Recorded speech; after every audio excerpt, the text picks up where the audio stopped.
Hi everyone, welcome to Thursday, September the 10th. What I want to do with this first video is I want to, for the first part of it, I'm just going to do a little review of the topics that we were talking about on Tuesday. And then for the next video or videos, I want to move on in chapter 1 and talk about professionalism as it relates to businesses today. So as a little bit of a review with chapter 1, I started by sharing that quote with you from Brian Tracy. Communication is a skill that you can learn. It's like riding a bicycle or typing. If you're willing to work at it, you can rapidly improve the quality of every part of your life. Okay, Brian Tracy, that's a great quote, and I'm going to use that in my other classes as well. So what we did on Tuesday was we started to take a look at chapter 1, issues and trends in professional communication. Couple of the highlights that I want to share with you.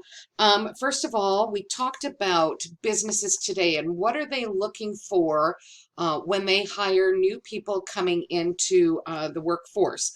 And what they're looking for is they're looking for those individuals that can work in groups or teams. And they're also looking for those individuals that have great communication skills, both written and oral. So we will be working on those, of course, throughout the semester, but that's what businesses today are looking for. Okay, we also talked a little bit about grammar, spelling, and punctuation, how that is critical in today's business world. And next week's conversation will take place regarding grammar, spelling, and punctuation. So look forward to that. Okay. So everybody in today's business world obviously communicates for a living. They tell us that about 80% of our workday is engaged in communication. So to compensate for that, what businesses across North America are doing these days is they now have to bring themselves forward with that. So they are spending billions of dollars yearly to train employees to be able to communicate effectively. Okay, so in the past, maybe it wasn't such a critical part of their business model or business operation, but as we go forward with globalization, and now we're on this international scale, we now have to compensate for that lack of training in communication. So billions of dollars yearly to train their employees to be able to communicate effectively. So we talked a little bit about the knowledge economy. What is the knowledge economy today? So previous Canada's economy was based on raw materials and manufacturing. Okay, it is no longer that way. We are now going into a knowledge-based economy. Okay, information today is what they call a valuable commodity. So workers are expected, like yourselves, myself, are expected to find and evaluate information. And then we have to be able to process that information and communicate that information effectively. So doing the Google searches, databases, that sort of thing. That's what we're talking about when we're talking about finding and evaluating this information. Okay, we then moved through the textbook and we were on page 7, that risk society, and we started talking about globalization, and I did give you a definition for globalization that I'll give you again. So to define globalization, it's the process by which businesses or other organizations develop international influence, okay, or start operating on an international scale. We had some great examples that came forth from our conversation on Tuesday. So companies like McDonald's, Burger King, Subway, Tim Hortons is a great Canadian example. Okay, Burger King, McDonald's, A&W is another great example. So these are businesses typically that have started within North America, so either had their base in the United States or in Canada, and they are now gone global. So you can travel anywhere, right? I was in Mexico recently and there was a Subway there. There's a Pizza Hut. Those sort of things. You can go overseas, places to England and Scotland, where they have now opened up a Tim Hortons location. Canadian troops training in Afghanistan or deployed to Afghanistan had the comforts of Tim Hortons being offered to them. So this is globalization, everybody. Key to today's business success. We are taking our business out of Canada and we're now going global with it. So it has its pros and it has its cons. But for this conversation right now, I just wanted to be able to define it and what it is. Okay. We took a look at the risk society. Okay. Risk communication at the bottom of page 7, just to give you that definition. Managing risks is essential for the activity risk-taking that allows a dynamic economy to continue. Preventative measures and regulations are part of the stabilizing effort, as are the specialized protocols of crisis and risk communication. Okay, so we are noticing now piracy, cyber warfare, identity theft, breaches of companies' computer systems. So with that, we now have to be able to manage that risk. So we have to be able to communicate to people that have been affected by this. So that is called risk communication. And I did mention in Tuesday's class that there are those individuals that are employed with specific companies like the Canadian Imperial Bank of Commerce, TD, are some that specifically handle the risk communication. So getting the word out there to those individuals that have been affected by it. So that's the risk society, globalization, and risk communication. And we'll be talking more about that as we move through this semester. Okay, we then took a little bit of a look at the corporate social responsibility, also known as the CSR. Okay, and we will, not only in this class, but in other classes within the business diploma, you'll be taking a look at corporate social responsibility and what it is.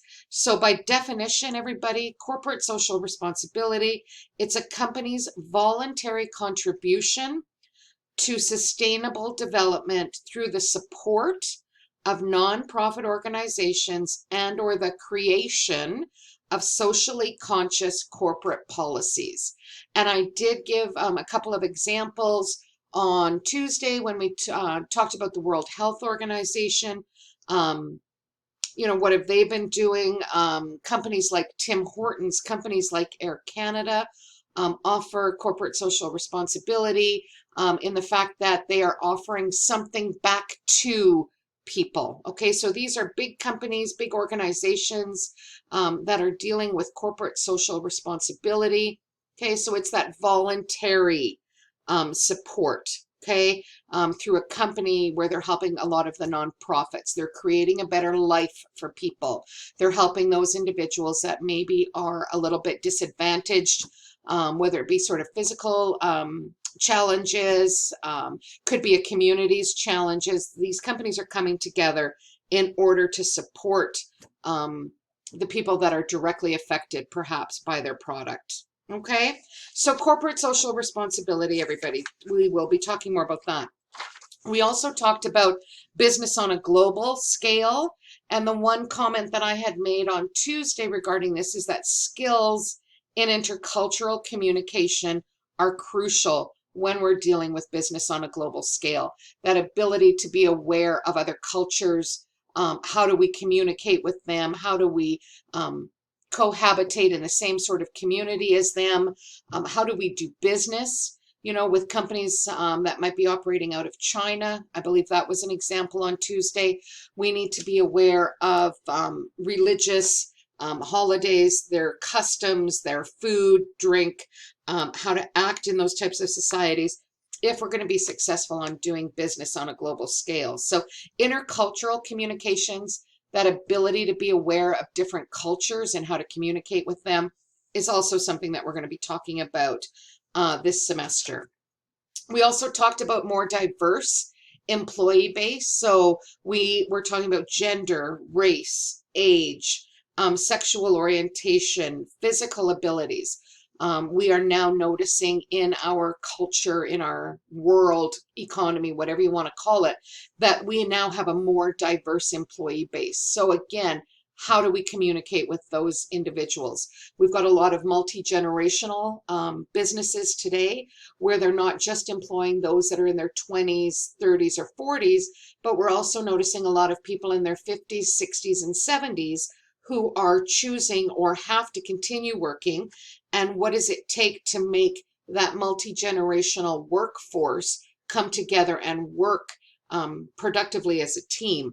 So that is a huge topic. And again, we'll talk more about it, but being aware, consciously being aware of those other employees, the representation that they have, and how do we communicate with them.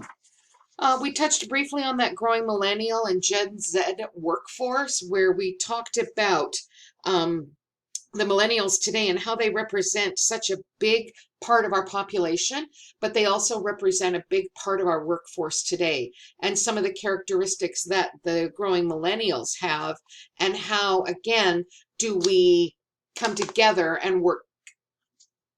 How do we cooperate? How do we work together and make the organization flow well? So being aware of the millennials, again, those are those people that were born between 1981 and 1996. They represent 1/3 of our population. And I believe the statistic I gave you on Tuesday was they represent about 60% of our workforce.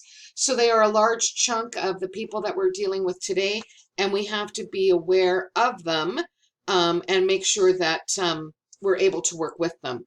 We also talked a little bit about teamwork environments, okay? We will talk a little bit more about them. Digital connectivity. Thank God for the younger generation helping people in my age group, being able to connect and make things work well for us. Okay, so that's a little bit of a review of what we did on Tuesday. I'm going to start the next video with professionalism, employee engagement, and why we have to be professional today in our communication. And we're going to start right off the bat with students, and we're going to start with student emails, and we're going to bring it forward into the workforce. So stay tuned for the next video. Thanks. Bye-bye.